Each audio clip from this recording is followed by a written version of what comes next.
మీరు నాకు పని చేసే సమయం ఇవ్వండి. ఒకటే అభ్యర్థన మీ అందరికీ. ఈ రోజున నేను మర్రెడ్డి శ్రీనివాస్ గారిని పెట్టాను.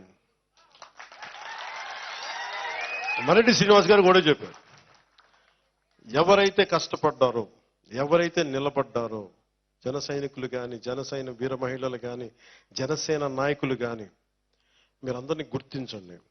తప్పులు జరిగినా, ఒకసారి ఒక క్షణం అటు ఇటు తప్పులు జరిగినా మళ్ళీ వచ్చి వినండి. మీ అందరూ నాకు ఇవ్వగలిగేది, నాకు రాష్ట్రం మొత్తం 5 కోట్ల మంది ప్రజల్ని చూసుకునే నాకు చిన్నపాటి మనశ్శాంతి ఇవ్వండి అని చెప్పి ఆయనకి ఒకటి చెప్పాను. తప్పులు జరిగినా కానీ మీరు సరిదిద్దుకోండి. అజయ్ గారికి కూడా అదే చెప్పాను. ఆయన ఉస్మానియా పూర్వ విద్యార్థి. ఆయన విపరీతం, ఆయన చాలా ప్రశాంతంగా కనిపిస్తాడు ఆయన, కానీ ఆయన ఒక రాడికల్. ఆయన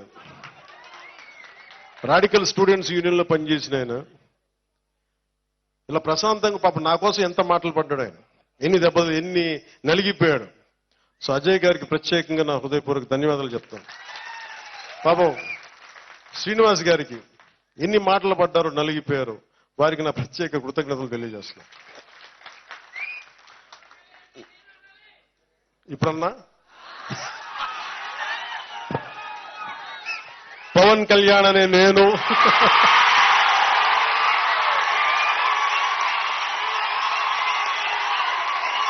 నాకు తెలీదు.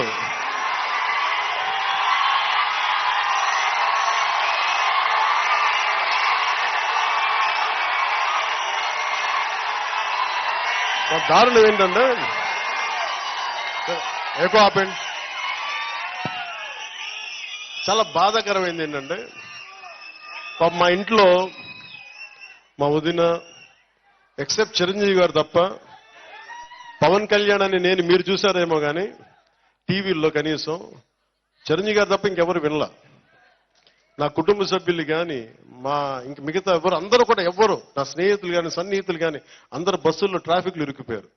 పవన్ కళ్యాణ్ అయిన శబ్దం మీరు ఒక్కరే అన్నారు. నాకే తెలియదు, అంటే పవన్ కళ్యాణ్ నేను అంటే దానికి అంత ఉత్సాహం ఉంటుందా నాకే తెలియదు.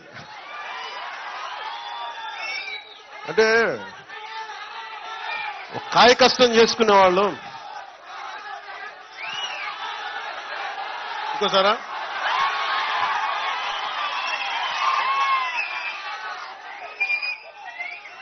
ఓకే సార్, కొంచెం దీన్ని మార్చుకుందా, దీన్ని మార్చుకోండి.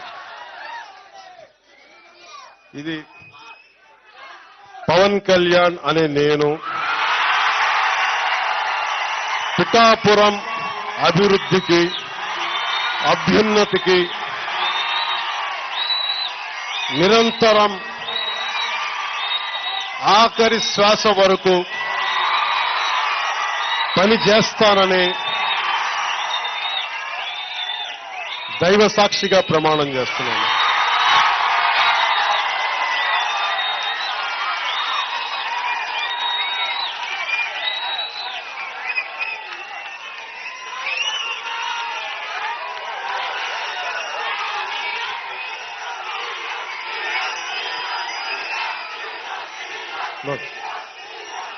ఇంకా అయిపోయింది కదా, ఇంకా ఆపేయండి చాలు. అంటే మీరు ఎంత దుర్మార్గులు అంటే, మీరు అందరూ ఎంత ఆ సీఎం సీఎం అని అరిచి మీరు ప్రకృతిని భయపెట్టేశారు, మీరు భగవంతుని భయపెట్టేశారు. మీరు అంటే కూర్చోబెట్టి మీరు ప్రకృతి ఎంత భయపెట్టేశారమ్మా, కనీసం డిప్యూటీ సీఎం అయిపోతే వీళ్ళు ప్రాణాలు తీసేస్తారో అన్నట్టుగా నేను కోరుకోలే. నాకు ఆ తల్లి సాక్షిగా చెప్తున్నాను కదా, నేను కోరుకోలేదు, నేనే పదవి కోరుకోలే. ప్రభుత్వాలు మారాలి అని అనుకున్నా.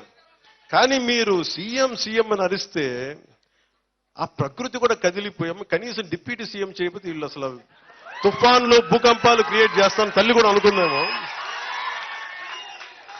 దయచేసి బాబు మీరు అదే నోటితో మీ అందరికి దండం పెట్టి చెప్తున్నా, కొంచెం మంచి కోరుకోండి. ఎందుకంటే మీరు ఈ శక్తి ఎలాంటిదో మీకు తెలీదు. ఈవెన్ ఇక్కడే కాదు, తెలంగాణకి వెళ్ళినా కానీ ఇదే నినాదం. అంటే మీ శక్తి ఎలాంటి శక్తి అంటే మీది ప్రకృతిని కదిలించేంత శక్తి మీది. అంటే ఎండిపోయిన ఎడారిలో మబ్బు కాని రాని చోట, మబ్బు లేని చోట కూడా మబ్బులు తెప్పించి వర్షం కురిపించి ఎడారు భూములను కూడా పచ్చని పంటలుగా చేసేంత శక్తి ఉంది మీకు. అంత శక్తి ఉంది. సో మీ మానసిక శక్తిని మన పిఠాపురం అభివృద్ధితో పాటు రాష్ట్ర అభివృద్ధి, తద్వారా దేశాభివృద్ధి, తద్వారా భారతదేశం 2047కి సూపర్ పవర్ కావాలి భారతదేశం. ఆద్యం దాని మొదలు ఇక్కడ మొదలు పెడతాం. మీకు అంటే ఒక మనిషి తలుచుకుంటే ఎంత చెయ్యగలడు. నాకు అనిపించే చాలాసార్లు వీళ్ళు సీఎం అంటే నేను అలా చూస్తూ ఉంటాను. నేను మీరు చూసారు నా ఎక్స్ప్రెషన్ అది ఏం ఉండాలి చూస్తుంటా, సంతోషం. నాకు అనిపించింది అంటే ఒక జపం తాలూకు శక్తి ఎంత ఉంటుందా, ఒక మాట పదే అంటే దానికి శక్తి వచ్చేస్తా అంటే మీరు ప్రూవ్ చేశారు దానికి. వావ్ అనిపించింది. ఎంత ప్రేమ ఉండాలి ఆ మాట మాట్లాడాలంటే, ఎంత శక్తి ఉండాలి దానికి. అదే బాబా ఆ శక్తి భరించలేకే ప్రకృతి కదిలిపోయింది. ఆ శక్తి తట్టుకోలేకే కదా. మరి నాకు భయం వేస్తుంది ఇప్పుడు నాకు మీరు వల్ల. ఎందుకంటే నేను ఏదో నాకు ఎవరుంటారు, నా ఆరాధ్య దైవాలు ఎవరుంటారు. ఒక పుట్టి శ్రీరాములు ఉంటాడు, ఒక నాని పాల్కీ వాళ్ళు ఉంటారు, ఒక మనకి అంబేద్కర్, బాబాసాహెబ్ అంబేద్కర్ గారు ఉంటారు. ఇలాంటి మహానుభావులు ఉండి నాకేముంటది, వీళ్ళకి పదవులు లేకపోయినా దేశం కోసం పనిచేశారు కదా.